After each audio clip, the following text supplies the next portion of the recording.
Thank you to the University of the West of England for inviting me.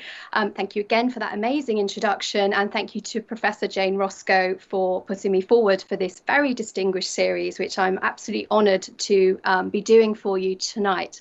It's such a shame not to be in the auditorium and to be able to see your faces, but it's fantastic. We can still keep moving forward and do this on a video platform.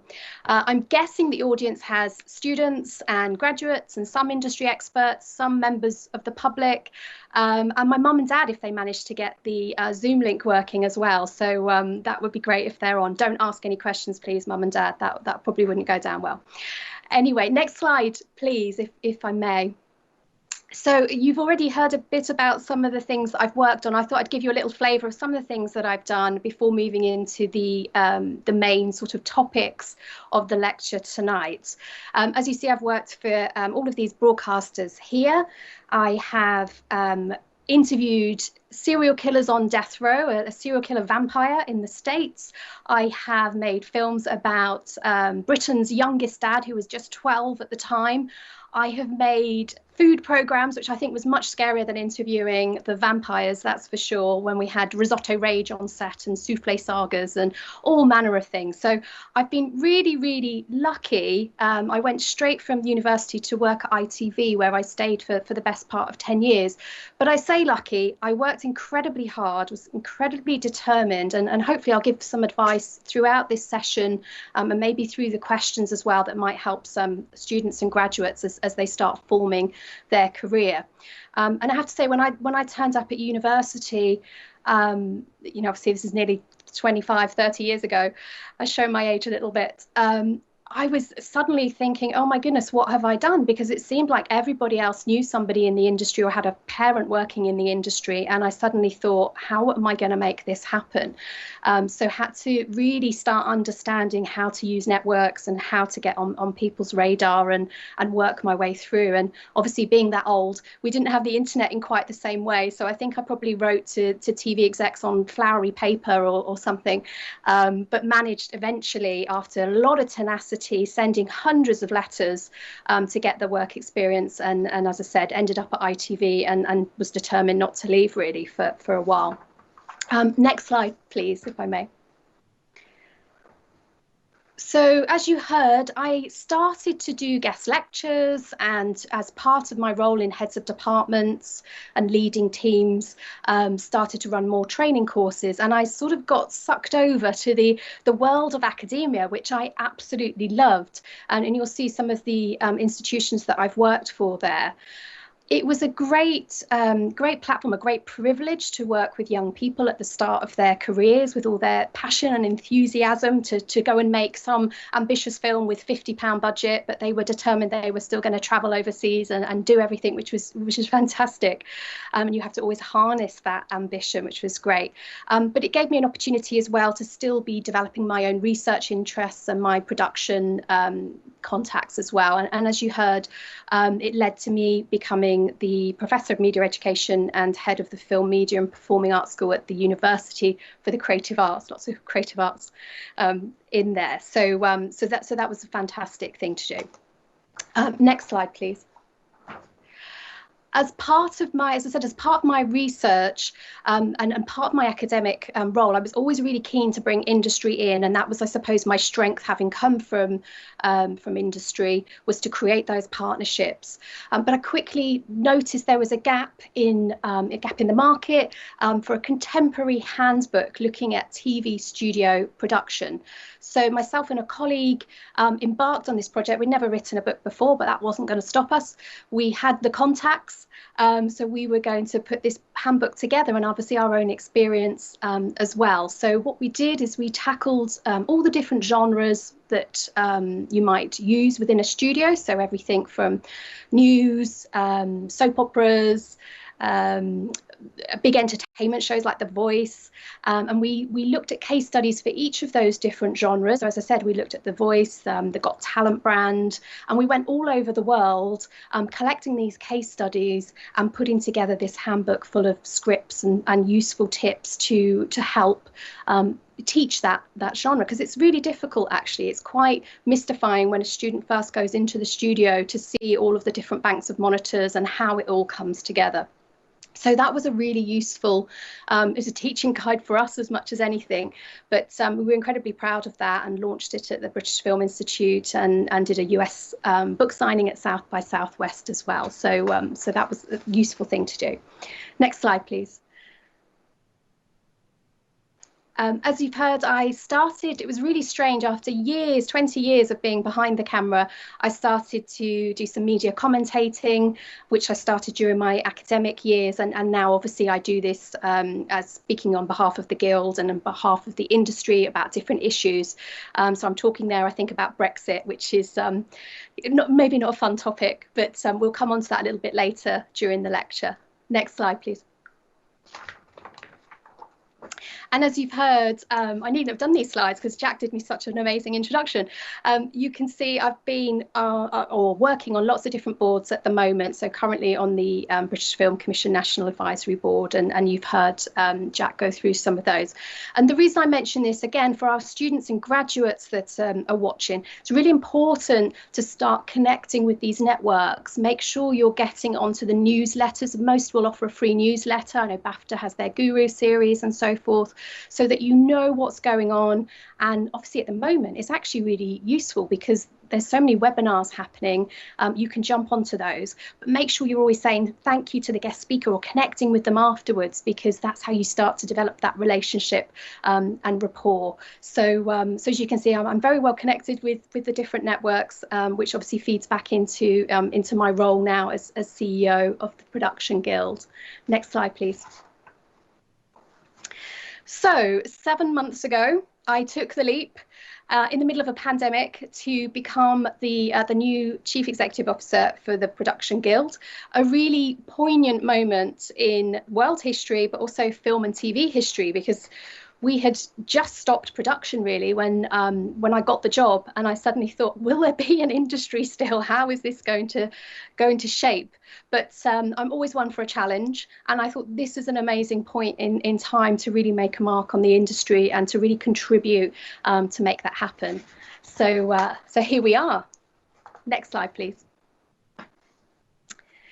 So the Production Guild of Great Britain, if you don't know about our network already, is a membership organisation for professionals working in production, working across grades in the production office, the producers, production managers, accounts, directing, location management, post-production and visual effects. So, you know, all of that makeup of that production team. As well as our membership, we have over 100 business partners and affiliates, ranging from studios, SVODs, through to production service companies. So everything from Netflix, Warner Brothers, and everything else, broadcasters in between are connected with us. And our vision is all about being the best in production. We work with film and high-end television, and there's an accreditation process to become part of our membership. As I said, our members work on the biggest films across the world and in the UK, from James Bond through to The Crown. Absolutely everything. We'll probably have a Production Guild member working on it. Next slide, please. So we kind of come back to the start, really, which is the start of the lecture. So as I said, pushing past the pandemic, we hope we're pushing past the pandemic. We're certainly moving forward as if we are. And what's next for film and television? So these are some of my thoughts and some of the themes, and I'm sure we'll explore some of them more in the questions that may follow. As I said, I can't tell because I can't see you all in the audience which bits you might like more than others. So I'll keep talking, and hopefully in the questions you'll pick up on the bits that you most want to explore. Next slide, please. So many stats I could give you about the shape of the UK film and TV global economic success story. The creative industries represent a global success story, contributing 115.9 billion in 2019, accounting for 5.9% of the UK GVA. And as I said, I've got so many stats here. Film production spend in the UK increased by 24% in the last 5 years. High-end television spend increased by 93% over the last five years, with 51% increase in 2019. Film and high-end television forecast to reach 6 billion by 2024-25. So I don't need to tell you and to tell your fantastic faculty here that film and television and the creative industries is strong, and a degree in this area is certainly looking very, very good. So all is going brilliantly, and then the pandemic stops, and like the rest of the world, film and television production stopped. Next slide, please. And I think, you know, it was just a shock, wasn't it, for everyone and every sector? And it seemed almost impossible. How could we possibly get film and TV production started again? If you think about a big film set, there's hundreds of people involved. There's multiple departments, you know, which cuts across different sectors, from construction, makeup, set design, you know, so many different things, as well as the technical roles and all of those production roles. So a monumental feat to even consider how we might go about that. And this is obviously a year ago, really, isn't it? Pretty much to the day that this happened. Next slide, please. So what was quite fantastic is the industry really came together and really collaborated and worked side by side. So the British Film Commission was really instrumental in leading this effort and bringing together the industry bodies, the screen agencies, productions, broadcasters, studios, to sit down and put together a comprehensive roadmap of how we could make programmes and films safely. So they put together these COVID measures, and the summer of 2020, we managed to get production started again. And there were some real trailblazers here. So Jurassic World 3 Dominion was one of those. I think they had put together a 500-page dossier of how they would get their amazing machine back into action, and very much was feeding back to the British Film Commission as to what they were doing and how it was working, and back and forth. And I think they did something like 40,000 tests, COVID tests, on their production teams to enable that to continue. And War of the Worlds is very much credited as one of the first television series to get back in action, which I know has connections to the West. And again, we'll come on to that a little bit more as we go through. So some real trailblazers and some real innovation happening to allow this to continue. And obviously, you know, the number of jobs and so forth involved in that. So remote working, we saw some amazing technology to allow edits to be happening from home. My husband works for Sky. I think he was running Sky Studios from our dining room table for a while, which was never, ever possible before.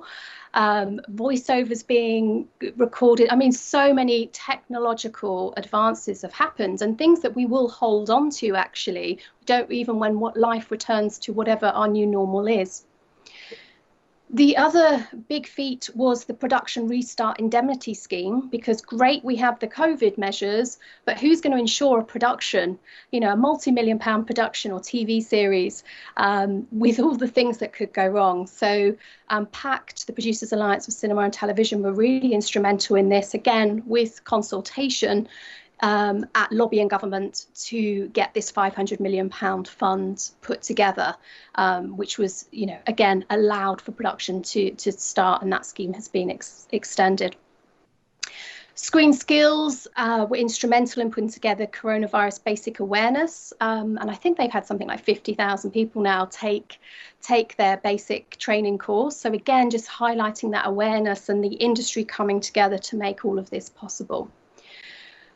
Something the Production Guild, in a partnership with the British Film Commission, launched was a high-level COVID supervisor training programme, which we still have another cohort running at the moment.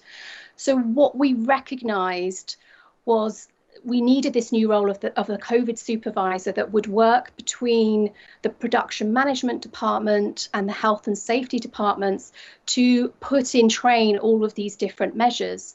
So in terms of production management, there's now people coming in on shifts and one-way systems and so many different things to look at. And then health and safety would be doing all the medical testing and so forth as well. So we needed that sort of key role in place.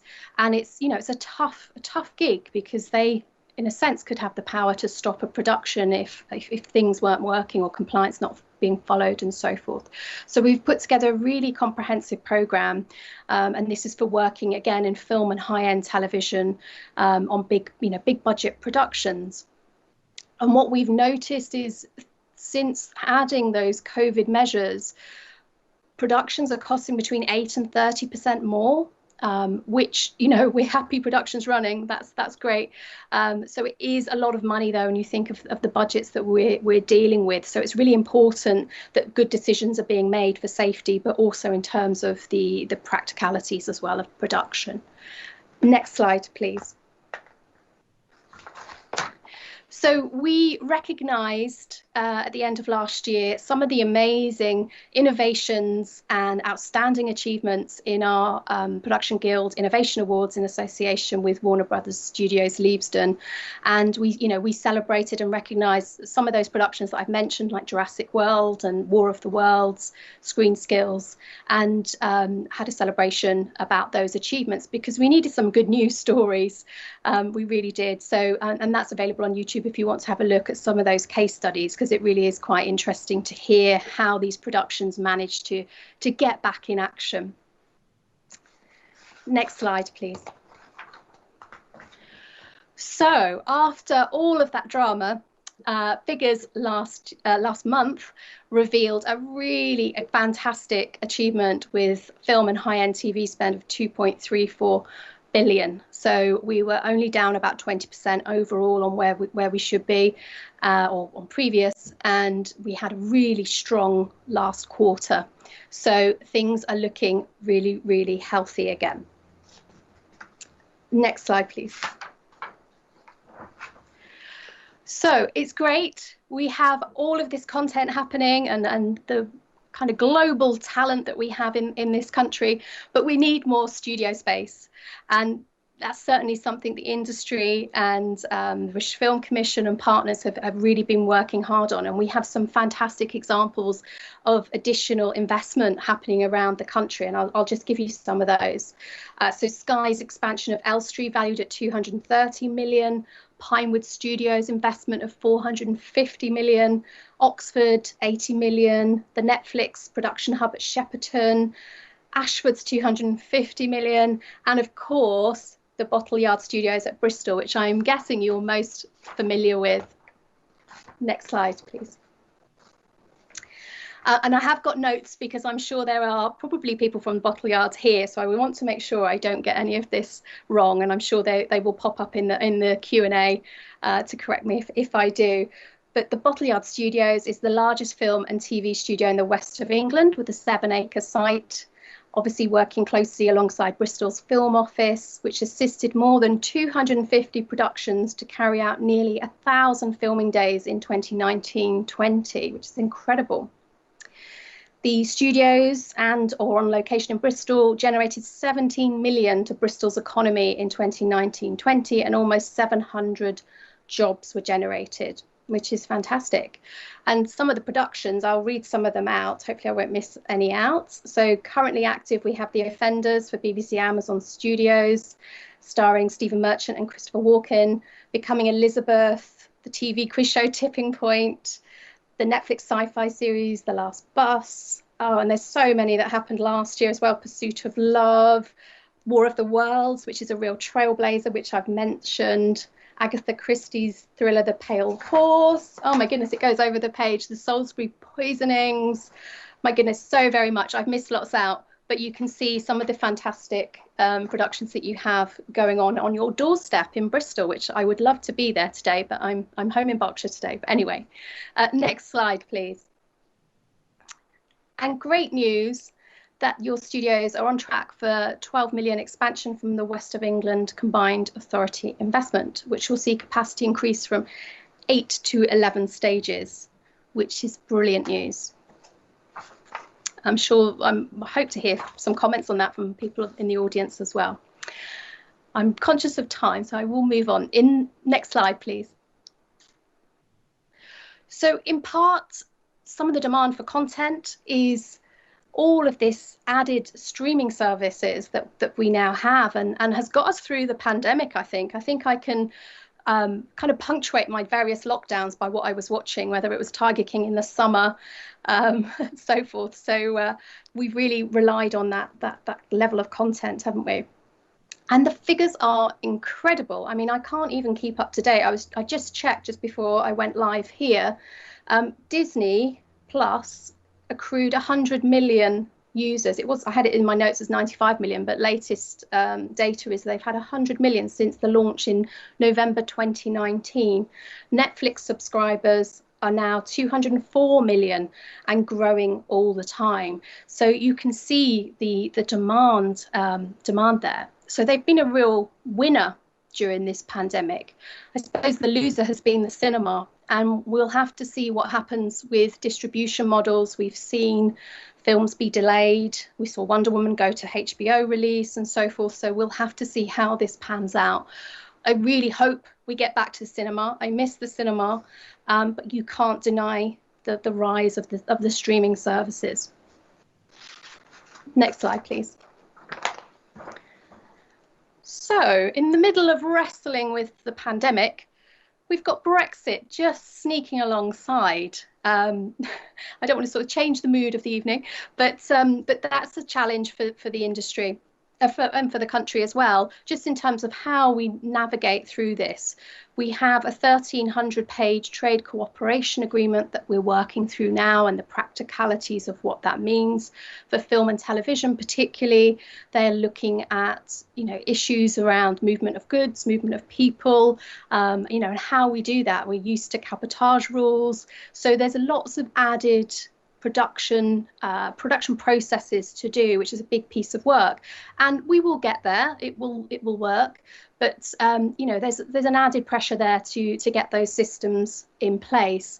I presented last month at a DCMS select committee looking at creative visas and what the outcomes might be there. We're looking at doing a series of bilateral deals. So there's more to come in that space, but we're confident that as world-class global content makers, our European partners will want to work with us, and we will find ways to get over some of those issues. But there's a bit to work through at the moment. So watch this space. Thank you. Next slide. So just a couple more themes before I close and move over to questions. So I'm just checking the time that I'm still okay. Skills gaps. So I know you have an amazing film and television and creative industries faculty here, and I'm sure you have very good graduate outcome survey results for getting grads into employment. I'm sure someone will let me know where you rank in the league tables. I'm sure it's very good. But having run film and media departments and schools myself, I know what it's like when students arrive. They're very fixed on becoming a producer or a director, and that's absolutely fine. But do have a think about, and to students listening, there are other roles, and the industry has some real skills shortages and skills gaps, so they could be interesting career paths for you. So a big area is production accounts. So you don't have to be an accountant to be a production accountant. There's lots of production management techniques in there as well. So we do a lot of work and a lot of training courses. We're doing one with Netflix at the moment to help upskill that area. So I think it's, thinking about, and for universities to think about how they can address some of those skills gaps, because they may not sound like the sexiest roles to an 18-year-old who wants to move into film and TV. Particularly, but there's really interesting career paths. Visual effects is another big area that we need more skills in as well. So again, interested to pick up on any of those themes in the questions later as well. The other thing to think about again, these are massive topics that I'm just sort of throwing in, I guess, but is about diversity. There's a diversity and inclusion, really, in terms of, in terms of all areas, really. We want all the different voices represented in our film and television production teams, and we're failing at that a little bit at the moment. I wrote a chapter about females and film schools, and the essence for me was my particular film school was 50-50 male female, and they did equally as well. But what happens beyond those entry level jobs? Why are the figures not translating when you get to those mid-level career points? Why do we see so many women leave the industry? Why are the directors' stats not as high? We suddenly see them drop to like 12%, some genres only 0% in sci-fi, for example. So there's some kind of disconnect. And again, how can we better prepare our graduates for that longevity of their careers beyond just entry level? Because I think universities are doing a pretty good job quite often at getting them into those first jobs, but how do we retain that talent across all different sections of society? Next slide, please. So just as I conclude this section, I really want to sort of speak to the students and graduates, really, to say, we need content, we need your talent. You can see the industry is strong. What is it you want to say about the world? And I think that's the fantastic thing about university. It gives you that chance to find who you are, and tell your story. Don't let anything stop you. Go for it. Thank you.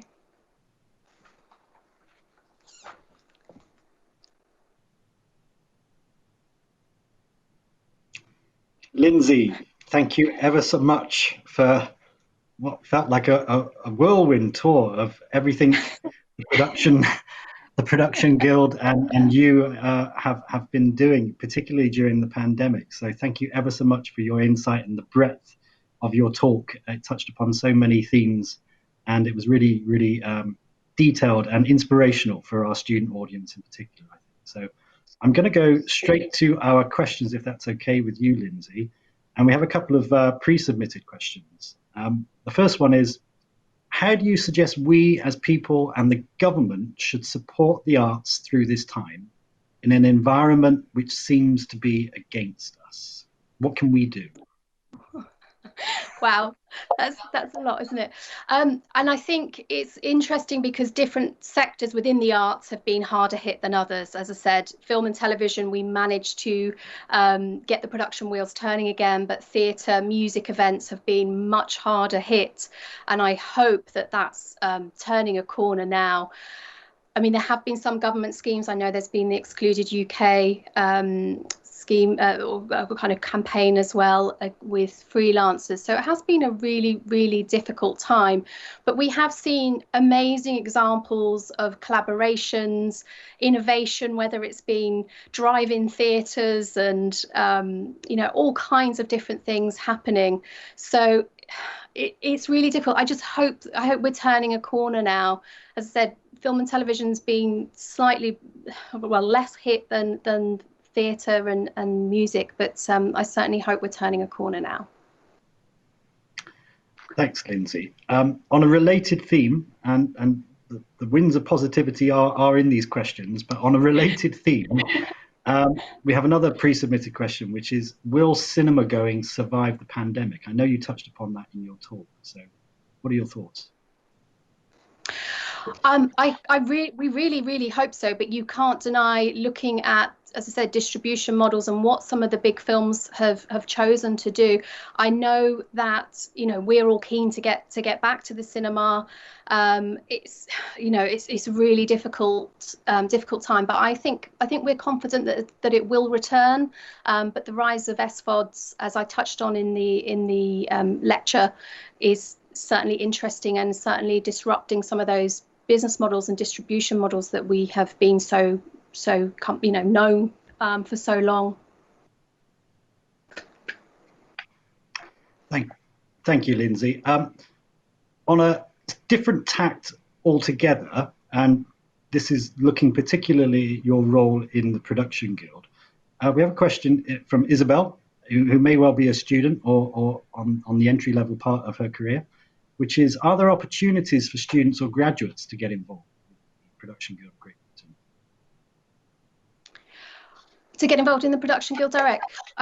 Yeah. We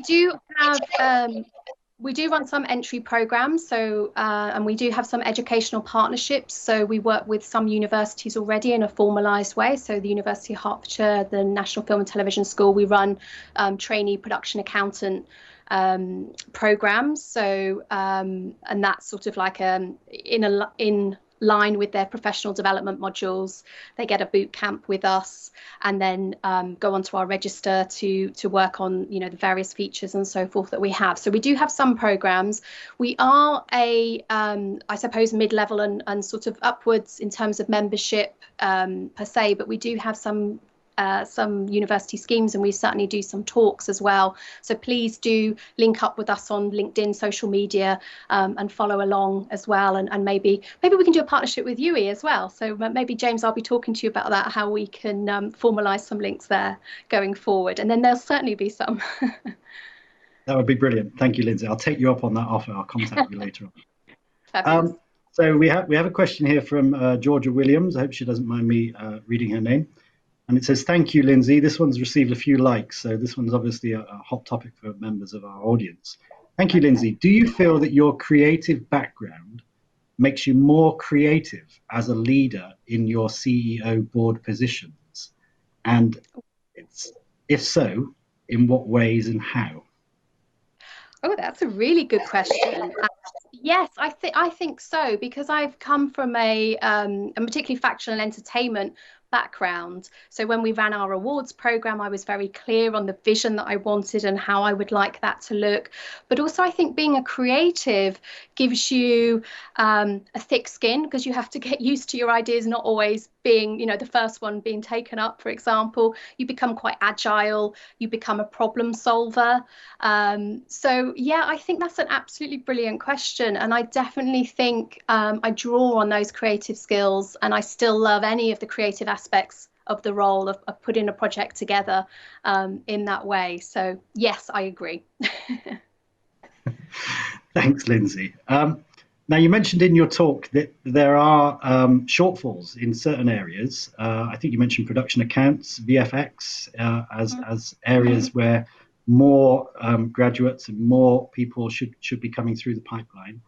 So we have a question here, which is, what, in your opinion, are the best opportunities that graduates and college leavers could explore during or post this pandemic period? I know you've highlighted those, but what are the ways into the industry? What can they be doing to make themselves busy? And you mentioned early on in your talk, you were sending 100, I think you mentioned 100 or hundreds of letters to gain that work experience. Would you like to elaborate on that? Yeah, absolutely. And I do appreciate it is a little bit more difficult at the moment in terms of perhaps work experience on sets, because they're trying to limit the number of people in some instances. Some, I'm hearing, need more to help with marshalling and so forth. So it is a tricky time, but use the time, always be productive. So I would say make sure you're developing your content making skills, be really mindful of your social media. You can start, you know, tweeting industry topics. So it's really, I suppose, creating your own brand. And as I talked about at the end of the presentation, you know, developing your voice. We now have our iPhones with cameras that you can shoot little videos on, or do little video blogs or vlogs. There's so much that you can be doing. I think to just wait and think, oh, well, I have to wait for the pandemic to finish before I can get back to a production company or be on set. You need to be using the time. And as I said, you know, don't wait for the phone to ring. You want to be putting your message out there and letting people know that who you are, and I suppose what your USP is as well. What is it that really interests you, and what do you want to say about things? It may be that you speak languages and you could work on, you know, a certain program that needs that. You know, just start really thinking deeply about what it is that makes you who you are, really. But just use the time as wisely as you possibly can. You're not out of work. You are creating your own independent production company. You are content making all the time, writing scripts, writing ideas. So there's so much that you can do so that you are ready to engage. There's, as I mentioned about the networks, there's so many websites and newsletters that you can be connected with. So, BAFTA, Women in Film and TV's, Production Guild, there's RTS, there's so many things there that you can get connected with. Make sure you're joining those free webinars. Make sure you ask a question so that you get noticed, and then you can follow it up with the person giving the talk. So there's lots of things you can do. It's not getting disheartened. As I said, I had a moment of panic when I was at university and realised what it felt like everyone else knew somebody in the industry or already had done amazing work experience, and what was I going to do? But I was really systematic. I got the list of production companies. I identified the 200 that I was interested in or that I could geographically get to, and I just sent 5 letters on my handwritten note paper every day until eventually it happened. So it will happen. Don't give up. Tenacity. Thanks, Lyndsay. That's really motivational for all the students in the audience. And tenacity, I think, is a lifelong skill that any of us can benefit from. Thank you. So we have a question here, which is a 2-part question. It's from someone you'll be familiar with, Jane Roscoe, who you mentioned earlier on. And she asks, how do we work together to convince broadcasters and funders to take risks on new talent? And the second part of the question is, how do we do the same to commit those broadcasters and funders to diversity? So let's take the first one first, which is around new talent. Oh, brilliant question, Jane. I thought the first bit was, how do we work together? I thought that was the pause, and then you added that bit. No, it's such a great question, and it's something at the Production Guild we've put together a diversity inclusion action group, which is again looking at new talents and emerging talent. And you're absolutely right, we talk about it, but unless the broadcasters or the studios take what they perceive as a risk on a new voice, we just end up with more of the same. So it is really challenging. There are some schemes happening at the moment. So Channel 5 has obviously got their indie working with diverse indies scheme.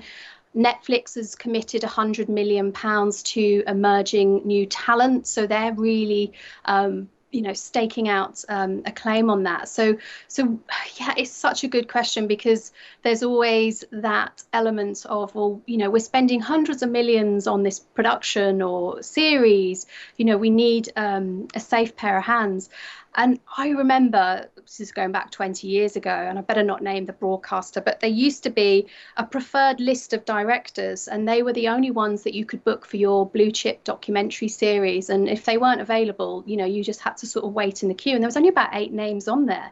So I think we have progressed since then. And there wasn't, I think it was maybe 1 or 2 female names, and certainly very little diversity. So it is getting better.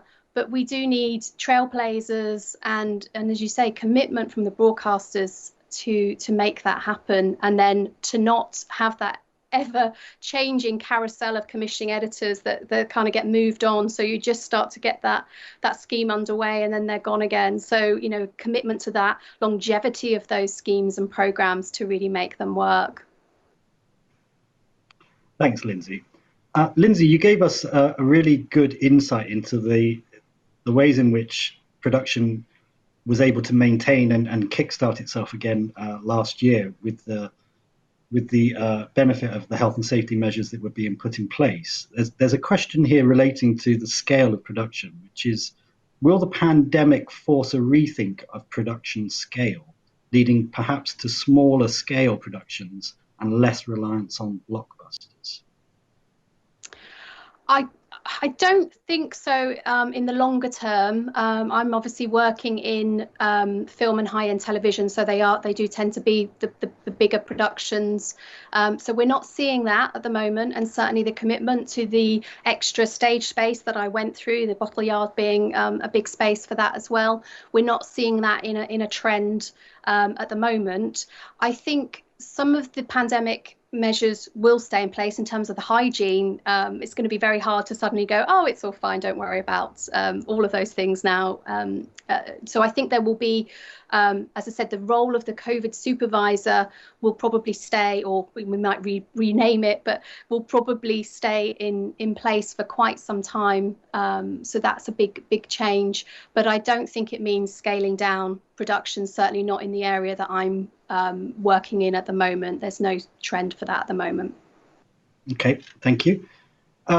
A question from Andrew Spicer, professor at the University of the West of England.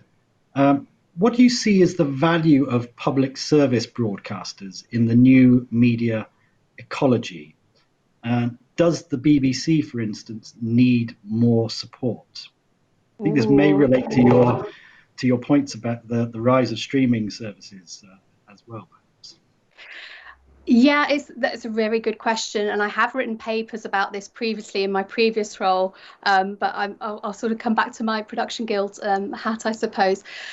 I mean, I'm very supportive of the BBC and, the value for money I can see. But I have to say, looking at my 16-year-old son, he never goes to terrestrial TV to watch anything. And seeing BBC Three has moved back to television. They're now saying the new youth demographic is now 25 to 45, where before it would have been 16 to 34. So I think in terms of viewing trends, things have changed so very much. So it's about how the BBC moves with that time. So think about the generations coming through. There's obviously going to be lots of change, and I've sat in lots of different talks from John Whittingdale MP debating what might happen. There's obviously the U-turn around the over 70s paying for license fees and so forth as well. I mean, it's how you fund it, isn't it, as well? So there's so many big decisions to make there, and I think there will be obviously there's going to be a real look at that as well as we go forward. But they're competing now with, as I said, the Netflixes with 200 million and the viewing figures that a new series can get on that platform. We're hearing sort of 68 million will watch across a weekend when a new big hit starts, The Crown or whatever it might be. So there's so much competition, and the BBC really does need to have a rethink about how that fits into that world. So I'm being a bit diplomatic, but there's certainly changes afoot, I'm sure. Okay, thanks, Lyndsay. Reverting back to the pandemic, we can't take our eyes off of it, for better or for worse. There's a question here about the pandemic and its impact possibly upon gender. So it says, is there any evidence to suggest that the pandemic could have helped women in the battle for equality within the industry? Yeah, that's an interesting one. Yes and no. I mean, we had the homeschooling kind of in the middle of all of this as well, and I know both male and female were across that. But anyway, I think for myself, I stepped away from production when I became a mother. It was too hard to juggle. I had a husband also working in television, and between us, the working hours was almost impossible. We tried it different ways, with me going back part-time, him going back part-time and so forth, but it became it's a 24/7 type of job, and trying to juggle all of those things was hard. And I loved production, so that was a really difficult decision to make, and obviously took me off into another direction, which is fantastic because I'm here now in this role, so it's all good. But there was no possibility of editors working from home, so my husband wouldn't have been able to do a school run and do anything like that because he was locked into the live studio. And for myself, I needed to be in the office for those hours, and home working wasn't de rigueur in quite the same way. So I hope so. As I said, I really hope that we don't let go of the good bits of things that we've put in place, and we look to see how we can develop that and develop a more flexible workforce. Warner Brothers Studios Leavesden, where I'm based, has introduced Wonderworks, which is a child care facility on site. I mean, if I'd have had that 15, 16 years ago, that would have been incredible and would have meant I would have stayed in a production role. So there's so much work to do, and it's, some obvious stuff like that, flexible working, childcare facilities that can really retain the talent. So I really hope it does level up and just not mean it's longer hours and you're just working non-stop. But I hope we can look at ways to enhance that and make things better for women coming through the ranks, and men and carers as well, of course, of elderly parents as well. So it's not just exclusive to mothers, but across all of those different areas. Okay, thanks, Lyndsay. I'm going to group a couple of questions which have a very much a student focus, if that's okay. I'm assuming they're from students. They're anonymous, some of them. So there's one question here which chimes with an earlier part of the conversation. What are some more examples, if you can, of entry level or skills gaps or graduate type roles that we can get ourselves into? That's either from a recent or a current student. So I think there's a real interest in finding out where are the gaps in the market, in the industry. Sure. So as I said, production accounts is a massive area, and you'll see so many schemes being run by Screen Skills, by our program with Netflix and other broadcasters as well. So do have a look at that and sort of understand that. And you'd be coming in not as a production accountant, you'd be assistant working in that department. So, and it's working across massive productions as well. So to do think about that. Production secretaries is another area. I've mentioned visual effects, but you probably need to have obviously some understanding in that. But also post-production is another area. So workflows around that, and particularly as we've gone virtual as well. So there's more processes to look at in that role. So the post-production coordinators and supervising roles. So not necessarily all technical, but some of those workflow processes as well. The COVID supervisor role, so that's a high level, but there's COVID supervisor coordinators. So because the industry is so busy at the moment, we were imagining that existing coordinators and location managers might sort of move over to some of those roles, but there's a real shortage there. You will need to get some additional training, but there are free courses and training courses available to look at that. So just sort of explore around the areas. I know you might be fixed on being a producer or director, but just see what the path takes you. For me, I wanted to work in documentaries, and I ended up working on talk shows to start with. So don't be closed off to one particular genre. Get the experience where you can, and take it. And it all helps you develop your own style and your voice as you go through. And it all kind of joins up in the end. So yeah, just keep an open mind. Okay, thanks, Lyndsay. There's a couple of other quite specific questions about some of the information you were presenting earlier on in your talk. One is regarding the data that you were talking about in relation to the rise of Disney Plus subscriptions and Netflix. For the benefit of audience members, where could that information be accessible? Is it available to students, for example? You can I literally just Googled what the latest figures were, to be honest. I usually get my figures from British Film Institute or DCMS. You can go onto DCMS's website as well, or UKTI. But I just literally checked the latest subscriber figures. The trade press is really good, which I'm sure your university library, a virtual library, has access to. So Broadcast, Screen International, Variety, they're really key industry texts that will really talk about the latest trends. So please, students, graduates, get onto their free newsletters, get onto their Twitter pages, and you'll get these kind of alerts and announcements all the time. But it's really important to feel current and up to date and finger on the pulse. So if you are asked these questions in an interview, you know. So it is much easier to do now, to be connected in that way. Okay, thank you, Lyndsay. We have a question now from Stephen Roberts, and it's relating to the regionalisation of production. And you spent some time in your talk referring to the Botteyard and the recent investment Botteyard has managed to secure, which is fantastic news for the region. And the question is, what role should the Guild play in regionalising or helping to regionalise production, as in the case of Botteyard, for example? How can it support job creation outside of London? Brilliant. This is my new business plan for the year ahead. So if he can tell me, that would be amazing. We absolutely are committed, and most of the screen agencies are saying the same, and industry bodies, to increasing our regional membership and to connecting and making sure our training schemes that we're running and all our information is connecting there. So we are absolutely committed to that. At the moment, our membership for regional is only about 10% overall. So we've got some huge work to do this year, and I have got some plans afoot.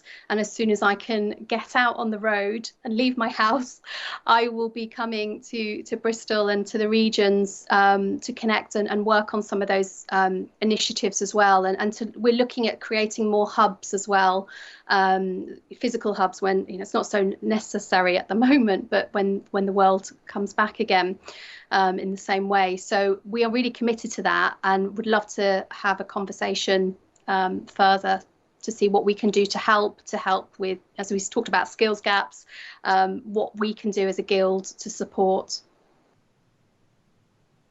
Thanks, Lyndsay. You mentioned there when the world comes back again, and it certainly does feel like that. And there's a question here about the lessons learned, I guess, from the pandemic, and whether, in your opinion, production practice will change above and beyond, I'm assuming, the health and safety measures that you've already referred to. Is there anything around logistics, creativity, the way we collaborate, the way we do editing, for example, that will change, do you think, as a result of our working practices through the pandemic? Absolutely. I think, like many sectors, there will be a hybrid of office working or on-set working and home working where you can. I mean, I think for creatives, even though we can do so much functionally on a Zoom or a video platform, there's nothing better than being in that room and having that kind of energy and chemistry to really kind of make things sing. But yes, absolutely. ITV have already said they're going to release some of their buildings, as other broadcasters and companies as well. Editing from home or remotely is certainly going to continue, which is really interesting to see. So yes, there will be changes afoot, but I hope in the right places for sure. So I think we're all getting used to how to use our working week, I suppose, in terms of having that headspace if you're scripting or writing, and in terms of meetings and those creative meetings and so forth as well. So I think, yes, I think there will be changes. And as I said, we want to hold on to those good bits that are working well and get back to the good bits that we miss similarly. So yes, hopeful for the future. Thanks, Lyndsay. So before we get to those good bits and the horizon, hopefully, just reflecting on working practice during the pandemic, we have a question about adaptive management strategy, and I think we're referring here to coping throughout the uncertainty that the pandemic afforded us. As a busy professional yourself, wearing multiple hats, often simultaneously, is there anything that you reflect on from that time that you have taken on board and will take on board for the rest of your professional career? Any management tips, strategy that you in particular have learned and will take forward? Yeah, I mean, again, it's a good question. I think we're still, there's some time to reflect still once we've come through this, because it's been unbelievably busy. And, obviously I'm incredibly lucky. And for those that have managed to keep working through the pandemic, incredibly lucky. But we've never worked harder. I mean, if you think about it, coming to do this event today, that would have probably taken up all day by the time I travelled and got there. But I've already done probably 4 more Zooms, another presentation just before this. So the workload that we've managed to fit into our days is incredible. I'm not sure if necessarily a good thing, but we've done it and moved forward. So I think there's practical things that I've said to my team and connecting points that we've been, were instinctive to me, I suppose, to do. So making sure that we checked in daily. Were people okay? So it wasn't all just work, work, work, because it does feel like you're micromanaging, because all you've got to rely on is these video meetings and emails. So it's constantly sending, have you done this, have you done this? Whereas if you're in the office, you'd be able to see things were happening. So lots of communication techniques, and I suppose saying to the team, don't be offended if I send a quick email, or just so that people feel comfortable. And if you're working on your own, I suppose it's easy to get paranoid about things and so forth. So mental health is very much on the agenda, and I think it's all hit us at different points during the pandemic. We think we're all right, and then just realise we're living against quite a difficult backdrop. To play things out, not seeing family in the way you normally would, and so forth. So it has been really, really busy, and I'm always really keen to keep moving forward and to be productive and to be able to have something good to show at the end of it as well. So I've kept us busy. Maybe my team feel differently, but I think those check-in points are really important, and really understanding how your team work. So for me, that was a challenge, because I came in the middle of a pandemic and everyone was working from home.